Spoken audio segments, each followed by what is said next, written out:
Today I'm in Rhode Island, meeting up with James Mark, owner of North Restaurant in Providence. We're not fishing today, we're gonna be foraging, and hopefully we're gonna catch something to cook back at his restaurant.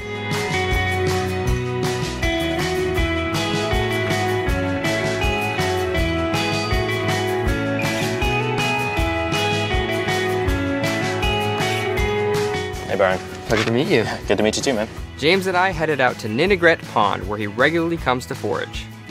It's a national preserve. It's really pristine, it's really beautiful, and it's one of the most famous salt ponds in the state. You'd be surprised how much you can eat that's in the area. You can see these rocks right here. They're just covered, right? It's covered in slipper shells. What are those? They're kind of like barnacles. There you go. And they grow boom, boom, boom, right on top of each other. Wow. Come on. Oh my goodness. I loosened the jar for you. We're gonna cook with these later, right? Yeah. Awesome. After foraging a bunch of slipper shells, we waited out further to see what else we could find. These are sea snails.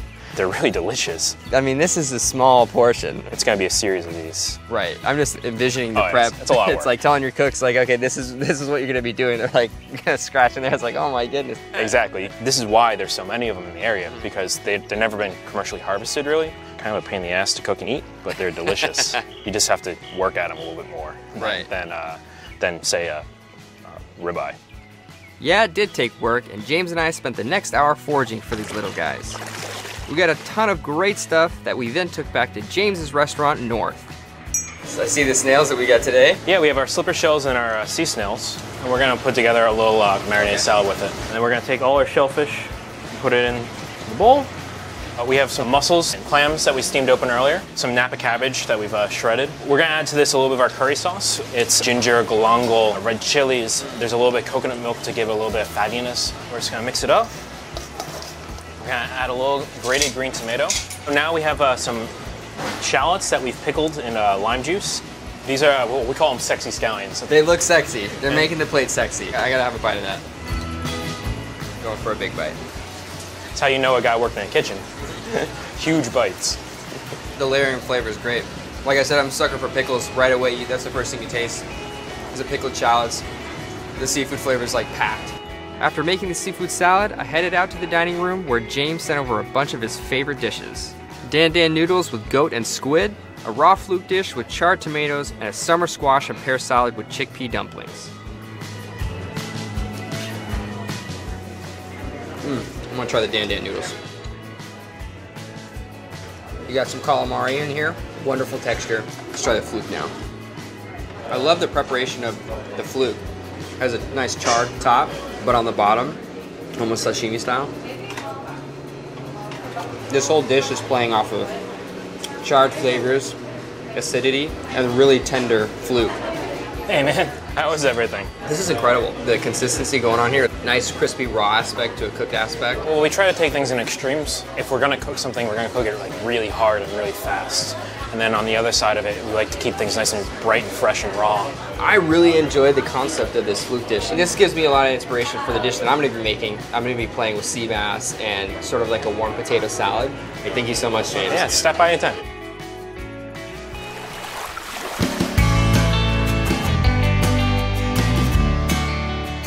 Talking with James today, he really stressed the importance of using local foods. Today, I'm cooking with striped bass, which is actually the state fish here in Rhode Island. I'm gonna be pan-searing this sea bass and basting in butter, but first I'm gonna make my potato salad. So I have my water boiling here. I'm just gonna throw these fingerling potatoes in for about 5 to 10 minutes or until they're nice and tender.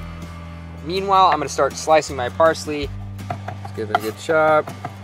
That'll add some nice color. And it's gonna go straight into my mixing bowl. I'm gonna grab my shallots. You know, I really enjoy using shallots. It's a little bit more delicate, but still has that onion spice to it. And in it goes. Instead of mayonnaise, I really enjoy using creme fraiche. Has a nice tanginess to it. Now I'm gonna add a little bit of lemon and just get my microplane. Give it a little zest. It's gonna give it a nice little punch to it. And I'm gonna use the juice from this lemon as well. Just half the lemon. So it's been a few minutes. I know my potatoes are done, nice and tender. I'm gonna pull them out, let them cool off. Really, you just wanna half them, probably a quarter of this one. You'll know if it's too big. You know, if it's more than a bite in a spoon, just cut it down to size. Got a nice little onion flavor coming off of this. Finish this with a little bit of salt and some black pepper. And that will finish our potato salad. Just gonna put this aside. I wanna get my pan hot because I'm about to cook my bass. Put them right there. It's gonna be a medium to high heat. Now I'm gonna season the fish, a little bit of salt and pepper. Straightforward.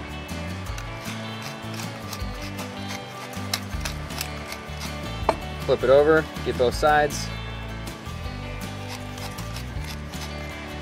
I'm gonna put a little bit of olive oil in my pan.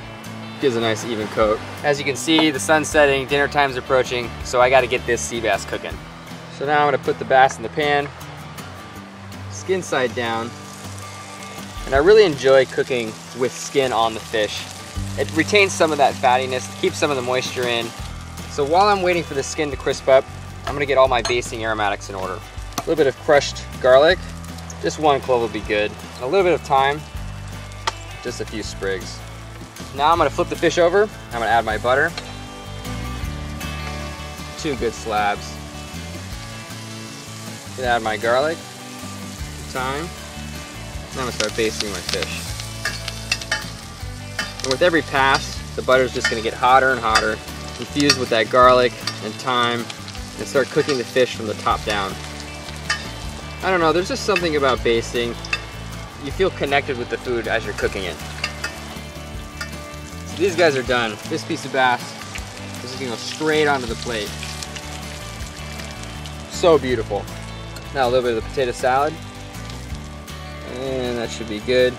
This is a wonderful pairing.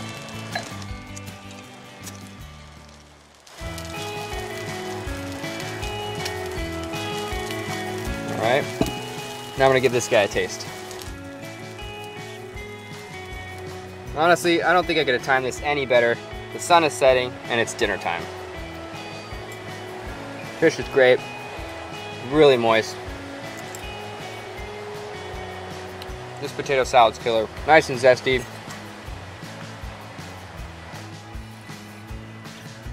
The cedar just adds a real nice fresh note to this overall dish. It's just an awesome pairing. Thank you so much for watching. We have one more stop on our coastal journey, so join me next week for our final episode as I go clamming in Cape Cod.